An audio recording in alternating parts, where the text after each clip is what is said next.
Hi, it's Robert Mendelson, Fractional CMO here in beautiful Montreal, welcoming you to another episode of the Fractional Pros Canada podcast. We're part of Fractional Pros Canada, the home for Canada's fractional community, and you can find us on Facebook. We bring you conversations about everything fractional that matters for fractional executives and businesses from coast to coast. Think of this as your go-to spot for real talk, practical wisdom, and strategies you can actually use, all without the corporate fluff and with plenty of Canadian content.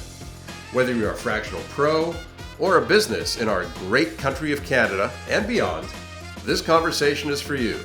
Grab your espresso and let's dive in. Welcome to the Fractional Pros Canada podcast. I'm your host and Fractional CMO Robert Mendelson here in beautiful Montreal. Today we're diving deep into the world of paid social with a true industry expert. Joining me today is Amanda Robinson, who is just down the street in beautiful Victoria, BC. Amanda is the founder and CEO of The Digital Gal Inc., a best-selling author, an international speaker, a certified Meta lead trainer who has presented on behalf of Meta itself. And through her Swift Kick in the Ads membership, love that, we're going to talk about that, and training boot camps, she's taught thousands of entrepreneurs how to make Facebook ads work for them. Today's Fractional Pros Canada podcast is powered by Your CMO, the proven framework for fractional CMOs. Learn more at yourcmo.com. Amanda, great to have you on the pod. Thank you so much for having me. I love giggling at just down the street. Oh, an entire country in between. Well, yes. So, Amanda, let's get the most important burning question on everybody's mind out of the way. You've been to Meta headquarters, yes? No, I actually have not. You have not. Okay, No. so you have not met Zuck then. No. Okay, all right. Well, it's good. We can just wrap things up here then. I guess everybody's just And tuning out see. now. All right, so let's get down to business here. So, the State of the Union. So you live and breathe Meta ads every day. I have so much trouble saying that. I still in my head, it's always Facebook ads. It's Meta ads.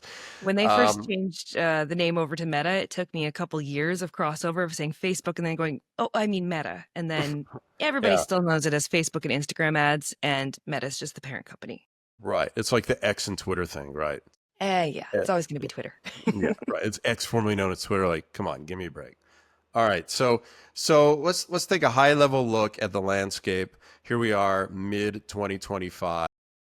What is the single biggest shift, I guess, that you've seen on the platform in the last year, last 6 months, that businesses and marketers really need to understand if they're going to be successful with the paid on Meta these days?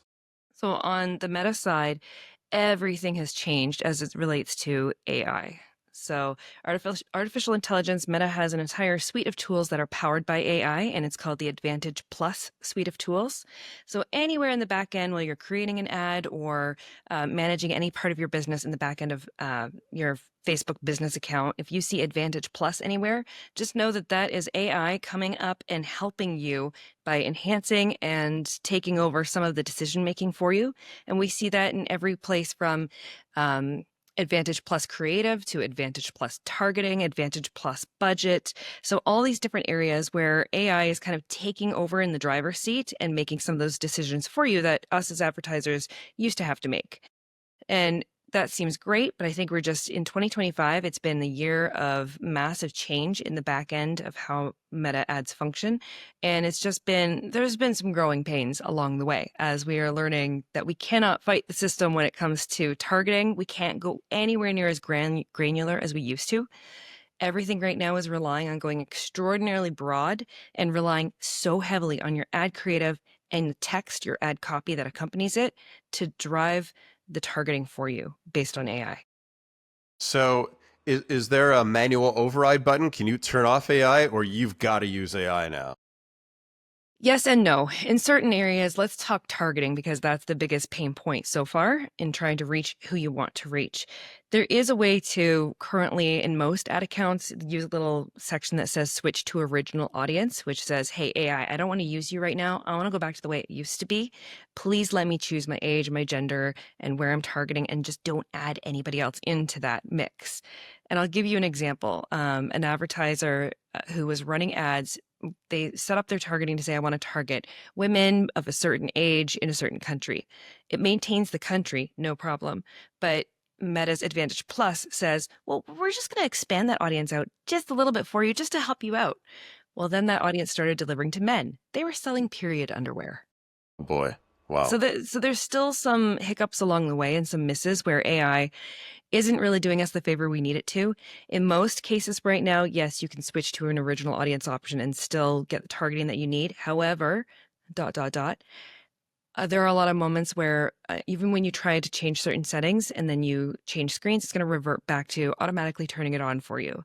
Or there are several different places throughout the ad creation process where it just automatically switches back on for you. They're really, really trying to encourage you into it. So what I'd like to say about that is that if you are an advertiser and you are trying to fight against this and get as fine-tuned as you can, I say it's time for us as advertisers to release some of that control, lean into the system, lean into going broad, lean into using multiple ad creatives to try and achieve your goal, and lean into the strengths of Meta System and the strengths of Advantage Plus and AI rather than trying to wrestle it to get it to do exactly what you want it to do. It's time for us to change. The system's already changed. So that's where the growing pains are coming in, is that traditionally a lot of us advertisers approach these platforms in the exact same way we always have for the last decade.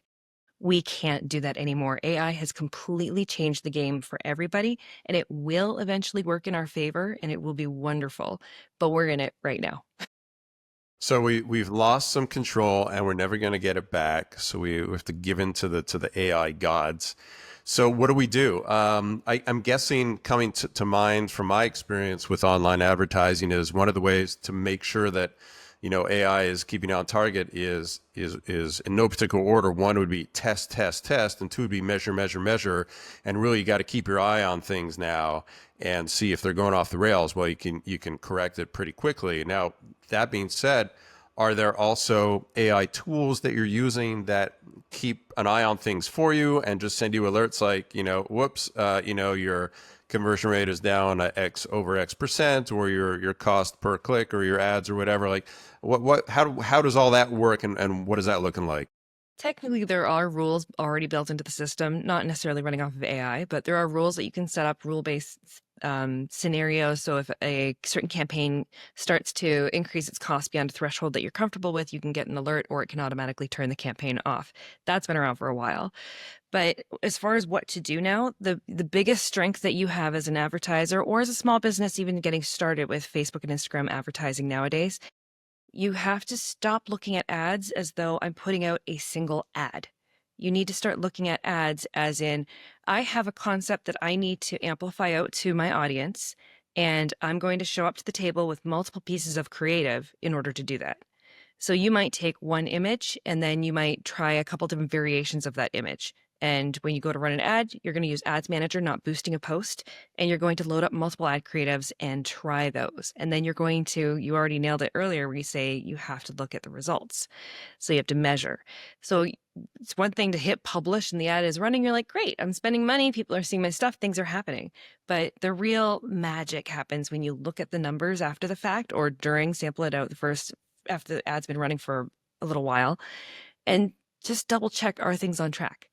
Are these ads delivering to the people that I want to see them? Are these ads showing up in the right placements that make sense? As in, if I'm selling something and it's showing up all over Facebook Marketplace, is that the right place for that ad? Or if it's showing up in Instagram stories, but I relied really heavily on all of my text to do storytelling, and now just the blank picture that they're seeing over in stories isn't making sense contextually. So being able to look back at the results and say, where are these ads showing up? Is that working for me? Am I hitting my target audience? If yes, yes, yes, beauty, let that roll and continue working forward on your next set of ads. If any of those are a no, it's not quite as simple as just, well, just go and turn off a placement or just go and um, make better ads, your ads really do have to be reflective of who you're trying to attract, because the AI, the algorithms are reading, they're looking at your picture and it knows if it has a female in the picture, a puppy in the picture, and a lily in the background. It knows contextually what's happening in the photo. And then the text that you're accompanying with your ad is also helping that, as well as the landing page where people are clicking through to and going to your website or wherever they're landing after they click. Meta's AI is reading that too. So that also has to be in compliance, and that's also going to aid in how these ads are going to deliver to your different audiences. So all of these pieces, us as advertisers, we can't look at these as coming to the table with a perfect ad, with perfect ad copy and a perfect image, and I want it to look just a certain way. No, because then we enter Meta's Advantage Plus Creative, where Meta is taking all the components that you're bringing to the table, and they're just going to take it and mix and match it and say, okay, well, we're just going to enhance your photo a little bit over here. We're going to take a snippet of text that you gave us. We're now going to make that a headline. We're going to slap it as an overlay on top of your image in a really bad color. And then we're going to take this and we're going to break it up and make it, we're going to semi-animate it or make it 3D. There's all sorts of things that Meta's doing behind the scenes with your creative, and it's not going to look exactly how you set it up when you were looking at the preview and hit publish. So just keeping in mind when it comes to advertising on these platforms, you're bringing the puzzle pieces. Meta is assembling the puzzle in 100 million different ways in different combinations to be able to attract the right people to engage with your business. They are doing the heavy lifting. AI is doing the work. We just have to let go a little bit of that control and expectation like we used to have. But they're doing all the work. They're putting together all these combinations. But then are these going out and being tested at the advertiser's expense? Or do we have some control? Do they present them? How does it work? Let's get super tactical here. So the AI comes up with all these combinations. Do we then get a chance to say, okay, yeah, let's try this one. Let's not try that one. Or do we just, does AI have full I think it's carte blanche on that? I think it's more along the lines of, imagine if your scrolling habits on Facebook were looking at the video feeds where you're scrolling through different videos in the video feed where it's one video after another video after another video, and then ads are interlaid in between, versus someone like me, perhaps my browsing tactics are I just browse the news feed. So I'm looking at a lot of static images, couple of videos in there, family and friends updates.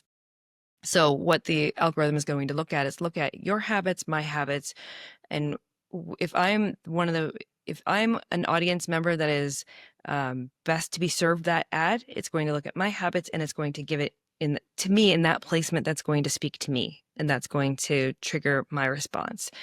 But if you're just trying to reach me and I'm never touching the video feeds ever, then if you just have all of your ads running in video feeds, you're not going to reach me and I might be your target audience. So Meta's AI is doing all of that behind the scenes of realizing contextually, this is who we're trying to reach with your ads.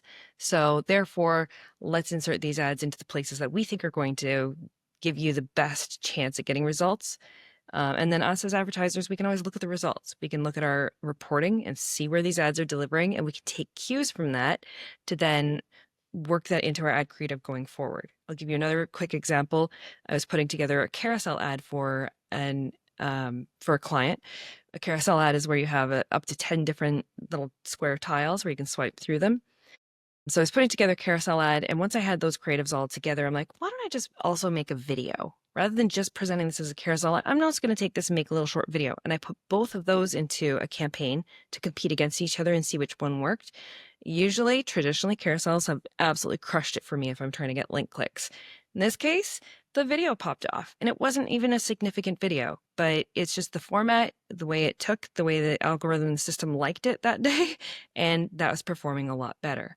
So that's what I mean when we're looking at the creative and creating creative for those different placements or for how people consume that content, and being flexible as advertisers to show up to the table with multiple formats of creative and multiple kinds of creative. Like, load it up, bring lots to the table, and let Meta's system figure out what the best fit is for who you're putting this content in front of. All right, so now let's get back to a 10,000-foot view. So let's talk to the business owner who is overwhelmed just by the idea of Facebook and Instagram meta advertising, or maybe they've tried it in the past, they got burned, but it's been a couple of years gone by and they're like, I should really try it again. What's the most critical foundational piece they need to have in place before they spend their first dollar on an ad? Yeah, I would say having your account set up. So having your Facebook and Instagram connected to each other properly, housed into a Meta Business Suite account.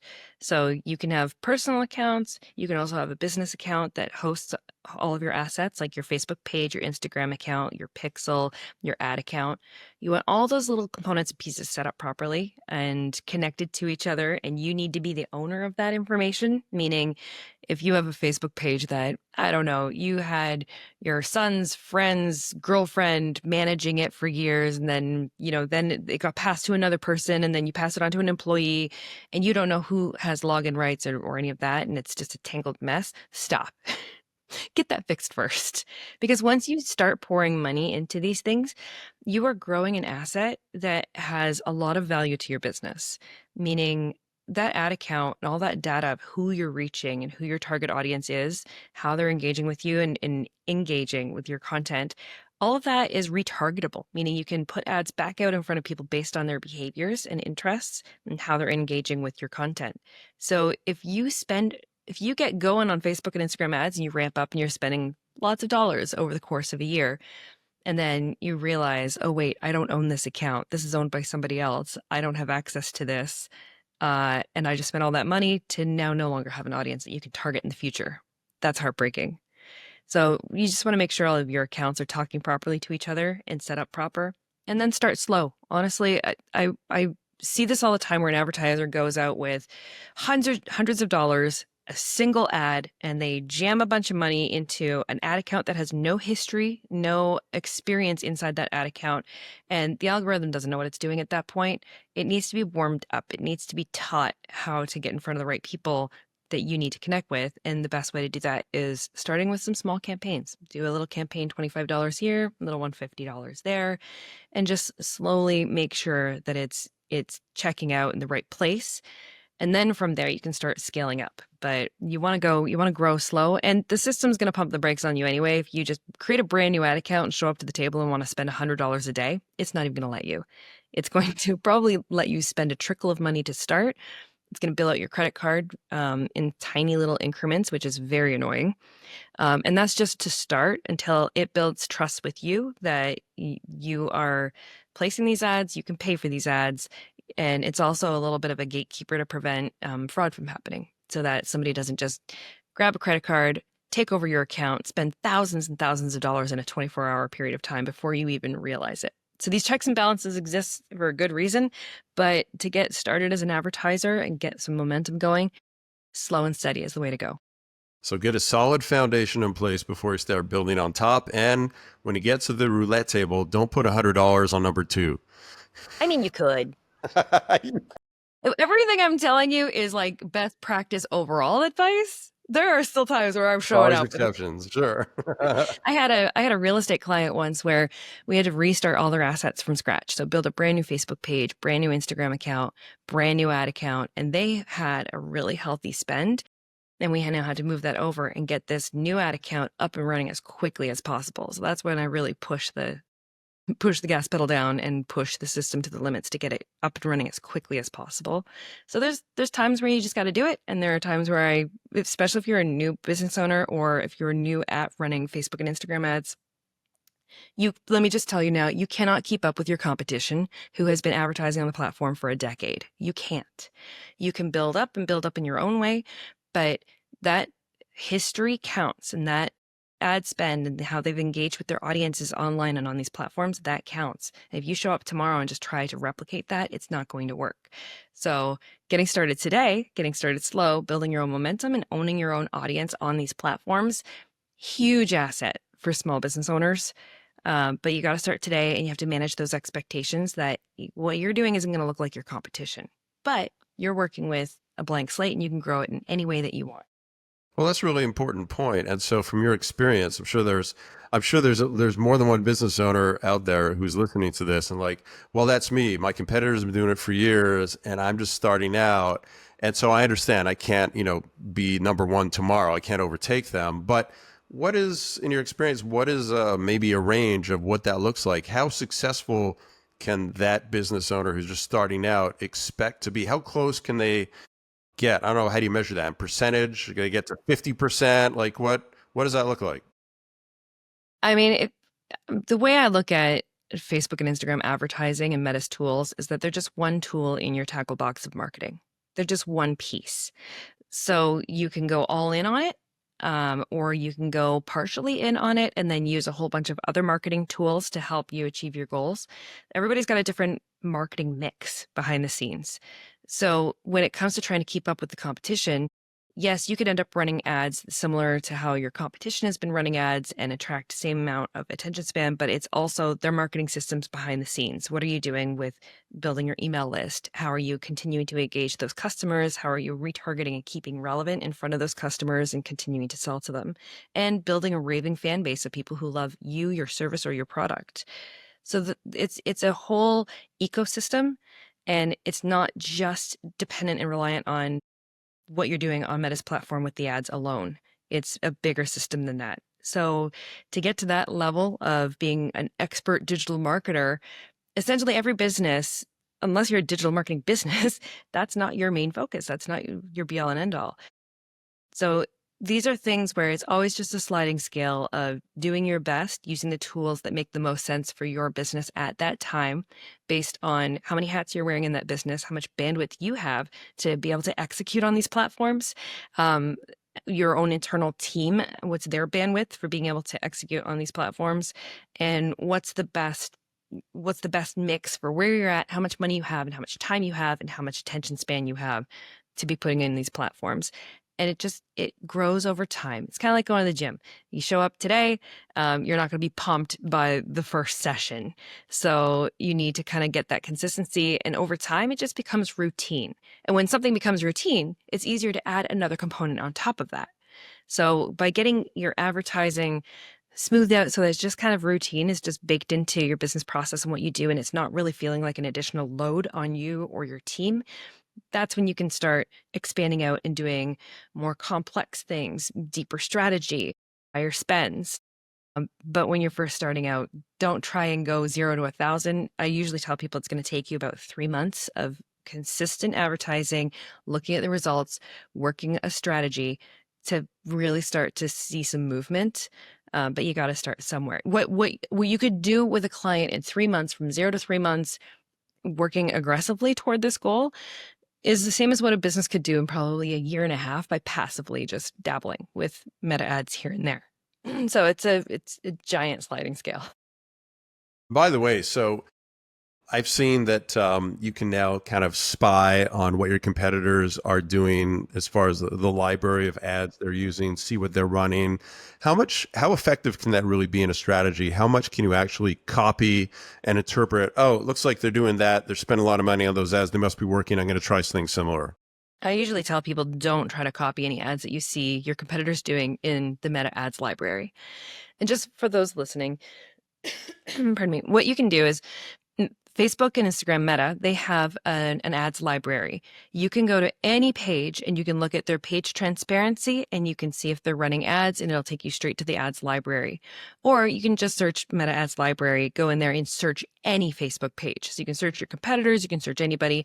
If they're actively running ads, you will see those ads that are running. And there are little clues in there that tell you if they're running those ads on just automatically on every platform, or if they're specifically running ads on Facebook only or Instagram only. So if I see an advertiser in there that isn't just using all the default everything, I'm like, okay, there's some strategy going on here. I'll pay a little more attention. But when those advertisers are running ads, you have no idea what kind of results they're getting on their end. So they might have someone that they've brought in to try and help them with ads, and it's just not hitting the mark, and they're trying everything. They're spending tons of ad dollars on it. And you, as the competitor, are like peeking in on them, looking at it saying, ooh, I'm going to replicate that. Meanwhile, that ad is absolutely just tanking.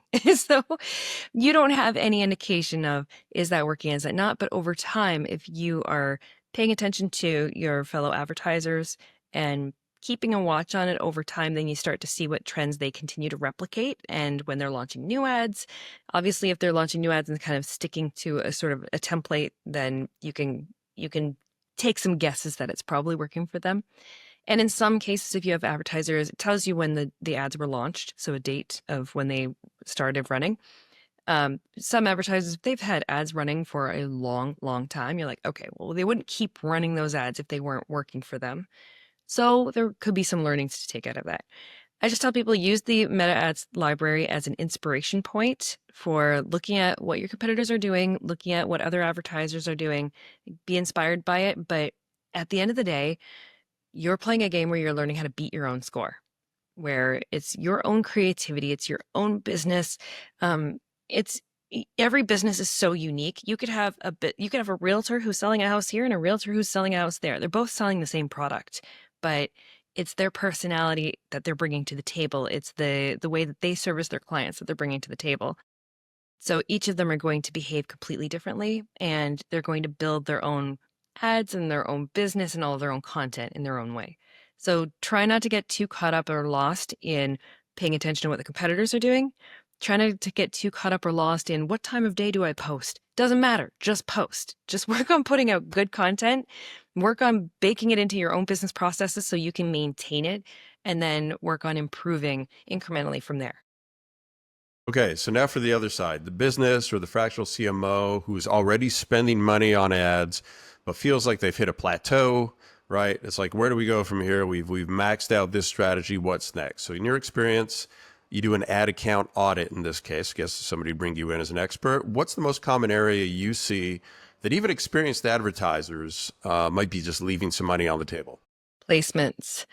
By just running ads to letting Meta decide where those ads are going to show up, and realizing that, for example, another client had roughly $12,000 in ad spend on an ad that, in their opinion, was working, which is great.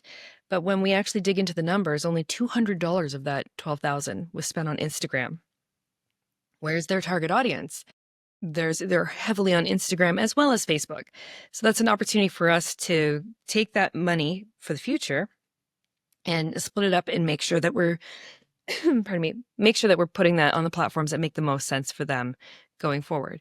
So definitely platforms where placements, where these ads are showing up. Are they showing up on Facebook, or are they showing up on Instagram? Are they in Reels, video feeds? Are they in your news feed? Are they in Marketplace? There's all sorts of places that your ads can show up, including now Threads. So that's the first place. When I'm auditing an ad account, I'll go in and I'll look at historically what they've been running for ads. And then I go into a breakdowns menu and I look at where the ads are showing up, what age group these ads have been delivering to. Generally either what country, if it's hitting multiple countries. For example, Canada and the US. If you're running ads to Canada and the US is more expensive. Most of the time, your budget's going to default to Canada. And if you only work with of customers in Canada and most of your customers are US based and your ads are not reflecting that, then that's a little area that we can clean up as well. So then if it's in the US, we can't unfortunately break it down as granularly in Canada with our privacy laws, but in the US you can really break down and drill down to different regions that your ads are delivering to. So there's a lot of information that you can pull out and learn about how those ads were delivering, and then there's always ways to kind of fine tune it and tighten it up. It's like an engine. You can have an engine that's functioning, it's working, it's getting the car to and from, or you can absolutely do a performance overhaul on it. You don't need to do a performance overhaul on, an old Civic that is just getting you to and from. But if you have a massive, sports car, you're going to put the time and energy and money and effort into it. So if you're showing up and dropping thousands of dollars on Meta's platforms and you're just setting and forgetting and just letting it just deliver wherever you want it to, that's irresponsible. But if you're a small business owner and you're running some ads for $50 here, $25 there, don't stress out too much over on all these pieces that I'm talking about. We had our monthly virtual meetup for the Fractional Pros Canada community yesterday, and somebody used the analogy saying that what they do is they help their clients drive their Toyota. They teach them how to drive their Toyota as if they're driving a Cadillac. And I thought that was a really interesting analogy. So it's kind of like what you're saying. It's, you can get from point A to B on half a tank of gas or maybe a quarter tank of gas. It depends how you're driving. Exactly. So we talked off the top, kind of the negative part of AI and Meta's Advantage Plus. What is it doing well? Where is AI really helping clients in the Facebook world, in the Meta world? Well, the negatives or the struggles are just the adjustment period for people like myself who have been advertising on this platform for years, where I'm used to doing things a certain way. I'm used to having a certain amount of control. That control is now being taken out of my hands, and now I have to rely on the system. Sometimes it gets it right, sometimes it could improve. So that's where there's a little bit of that tension struggle. But if you're a new advertiser showing up on the platform, these tools are absolutely working in your favor. Because back in the day, you used to show up and hit the boost post button, right? So you're going to just hit the boost post button on a post, put a little money behind it. You don't really know what's happening from targeting to strategy. You're just like, here's 25 bucks, Meta, just go show it to people. Well, back in the day, if you didn't calibrate that really well, if you didn't know who you're serving your ads to, then you're kind of wasting your money.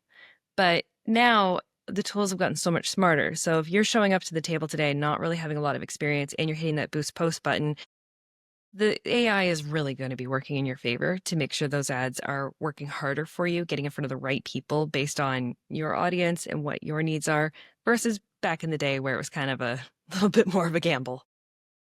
Okay, so overall, AI, good thing for advertisers. AI is a very good thing for advertisers. As with any technology, it's got to start somewhere. There are going to be growing pains as we change interfaces and implement things, as we learn new habits and tactics, and as we learn how to work with these tools. So there's always going to be some bumps in the road. And I just think 2025 has been the bump. So don't worry, it will get easier. These tools are wonderful. It is working in our favor. And I know there's some hesitation from folks of, are Meta ads still working? Oh my goodness. Come and sit, beside me at my computer all day while I'm working with all of these different clients with all this different spend, where yes, it's absolutely very much working. People have opinions and biases without actual real experience behind it. So even though right now, for some of us advertisers, we're feeling the pain of the system changing, but for new advertisers, new businesses, these systems are all just beautifully rolling out in your favor, and there's no better time to get started than now. How comfortable are we to generalize and say that Facebook advertising is going to be better than Google advertising in most cases? I disagree with that statement. Okay. I I really feel like traditionally for the work that I've done with clients, Facebook and Google ads are like best friends, as in they play really, really nice together. One is a superpower that plays off of the other. Meta ads are really good at attracting attention, but Google ads have search intent or have more higher intent with them, whereas Google ads are a lot better at bringing people across that finish line and making that sale. So if you can keep feeding new sets of eyeballs at a much lower cost on Meta's platforms and getting them to click to the website that's then triggering the Google side to say, hey, this person's interested in this, it's just a giant engine that works so well together. They play off really beautifully together. And as we're talking about everything AI right now, we're starting to see people move away from using Google as a search platform, and they're starting to use ChatGPT as a search platform or whatever AI tool they have their hands on. Meta has AI.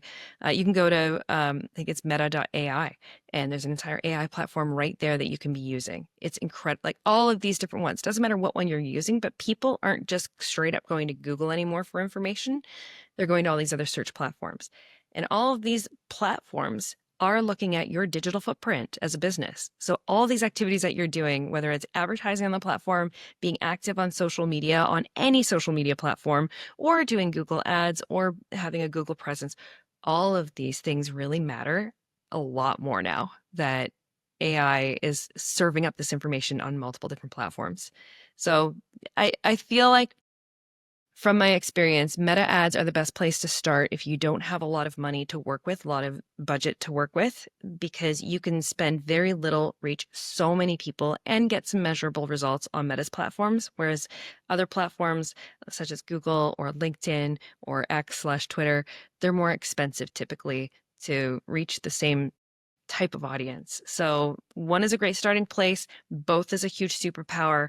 All of these other marketing tools are an ecosystem. So that's when you're measuring yourself up against your competition and wondering, why am I not doing what they're doing? They've probably layered on lots of these marketing tools over time. and you're playing catch up. So one thing that sounds like it stayed consistent for a long time is that Facebook for top of funnel and Google for mid bottom funnel as far as traffic goes. Google's got the buyers who are already kind of have an idea of what they're looking for. The Facebook is for people who maybe have been talking about, maybe thinking about considering buying something for a while, and it brings you back top of mind. Yeah. And I don't want to confuse that with like sales definitely happen off of the platform. People will see an ad and say, yep, I want that. Click, and they will go and execute a purchase. That definitely happens. But for most businesses, your advertising strategy on the lower budget scales, when you don't have a lot of budget to work with, you're going to be playing around in the top of funnel area over on Facebook and Instagram. If you have a lot of budget to work with, you can have a very, very robust strategy where you have ads that are servicing your top of funnel, ads that are nurturing people, and ads that are just going in for the sale, conversion, or getting that lead information off of the platform. So you can have a very robust strategy that can do it all for you on Meta's platform. You can have a very robust strategy where you use Meta for top of funnel and you use Google Ads for bottom of funnel. You can mix and match in any way, and it's very different for every business, whether you're a real estate professional or a construction company or a mom and pop business or a dentist. All of us have different things that work for us, and you can't replicate the same strategy for these wildly different fields. All right, I want to give you a little kudos, a little tip of the hat as a marketer for your swift kick in the ads offering that you have. I think it's a brilliant name, just as from marketing. So that's brilliant. So you're always in the trenches, testing what's working. Is there any specific tactic or ad format or campaign type that is still delivering outsized results more than the rest that people should make sure they're at least trying? Straight up image ads, like an image with some text. It's almost like bringing it right back down to the most simplistic Basics. form, bringing it to the basics. If you want to make a sale on something at this point, bottom of funnel, just a straight up image ad is still a good workhorse. It's carrying the load.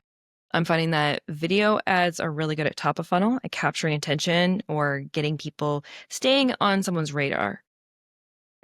Your standard image ads are just still crushing it. But again, depends on the business. There are other businesses where their video content and their video personality is what drives business, and that it just looks different.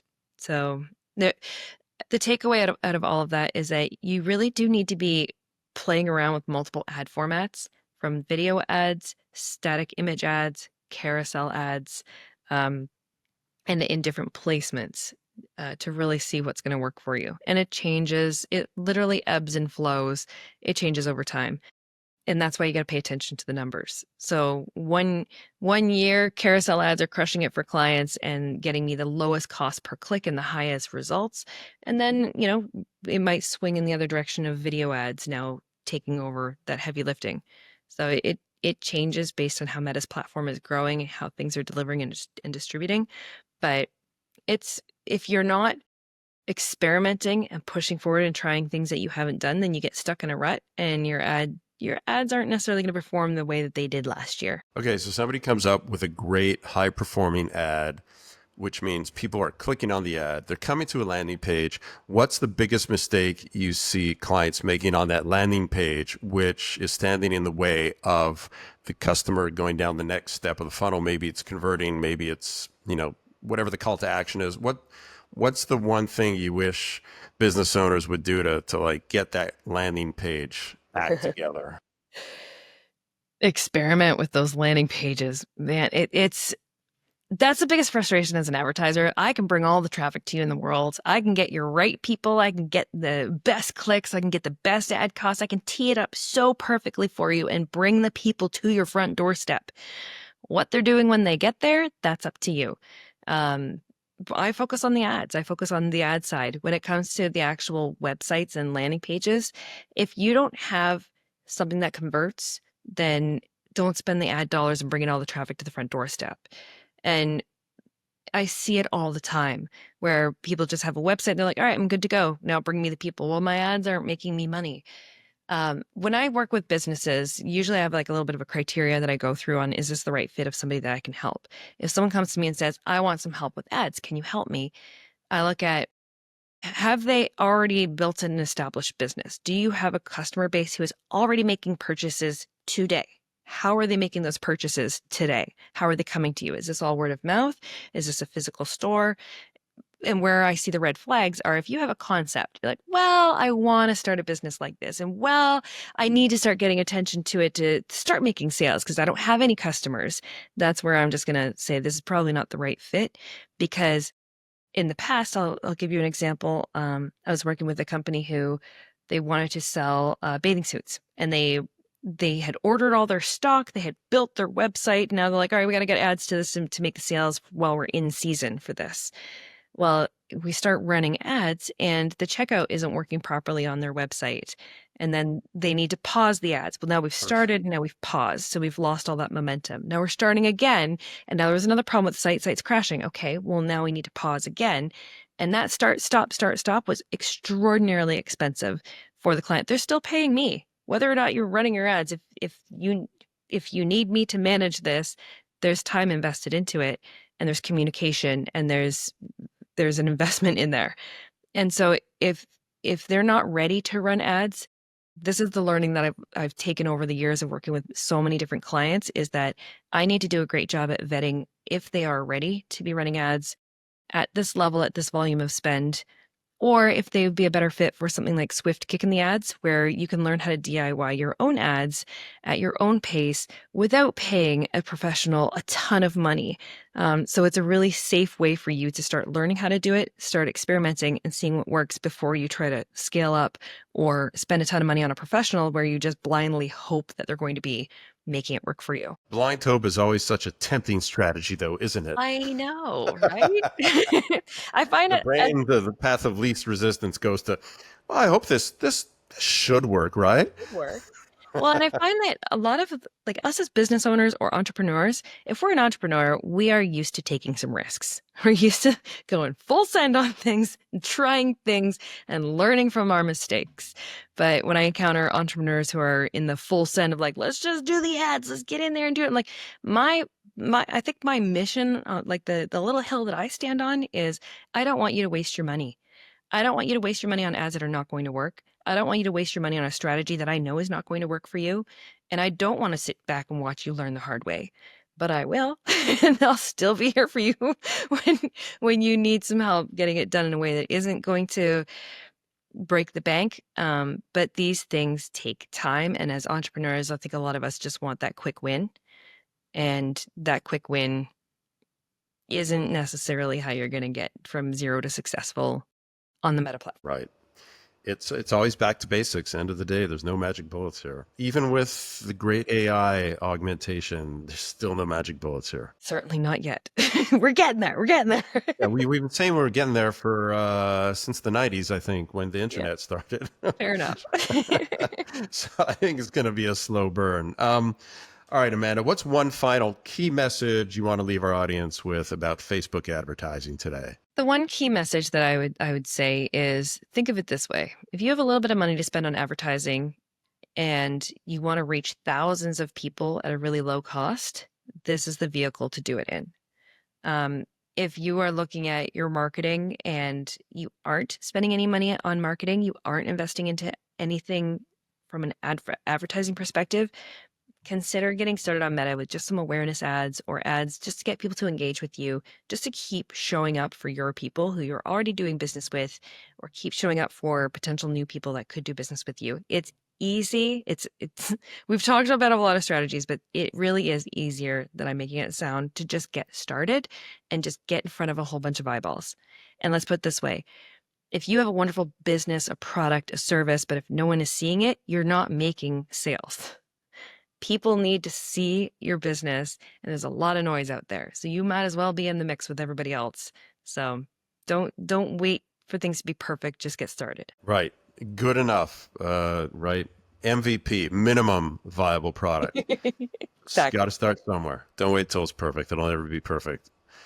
What's one message, if you could put a message on a billboard that millions of business owners pass by every day on the highway of life, what would that message be put on that billboard? I don't even know. That's a big ask. I don't know. Just you got this. None You of us got know. None of us know what we're doing. All of us are experimenting and trying. We're all figuring this out together. You got this. Just get out there and keep doing what you're inspired to do. All right, that's great. You got this. Love it. All right, Amanda, how can people connect with you? You can find me everywhere on the web at The Digital Gal, on Facebook, The Digital Gal, on Instagram, The Digital Gal, and you can also send me an email, amanda@thedigitalgal.com. Beautiful. I'm curious, by the way, so you've really leaned into not just being a digital expert, but digital gal. You've leaned into, I don't know, femininity. You've leaned into being a girl, which I think is great. I'm actually more of a feminist myself, and I think there should be more women running the world. But that's a whole other podcast, I guess.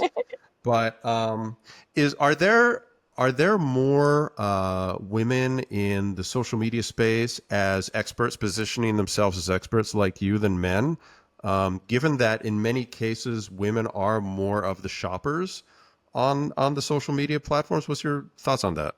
I can only speak to the experience that I have with the client base and customer base that I've worked with.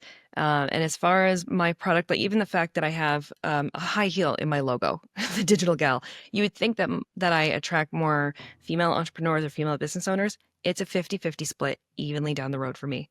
So I work equally with as many men as I do women in the digital marketing space. I think it's a fairly even playing field when it comes to who's executing on digital marketing and how they're operating. I see it even playing field. All right, Amanda, thanks again for joining us. Thanks for sharing the wisdom. Maybe we'll do this again in a few months, because for sure things will continue to evolve with how AI is changing the world of meta advertising. Thanks again so much for appearing today on the Fractional Pros Canada pod. Thank you. I really appreciate it. Thanks so much. And remember, everyone, you got this. That's a wrap on another episode of the Fractional Pros Canada podcast. If you're a fractional professional based in Canada, we'd love to have you join us in the Fractional Pros Canada Facebook group, the home for Canada's fractional community. It's where Canadian fractional executives connect, share insights, and help each other succeed. Until next time, I'm Robert Mendelson, Fractional CMO. May your impact be full-time, even if your hours are fractional.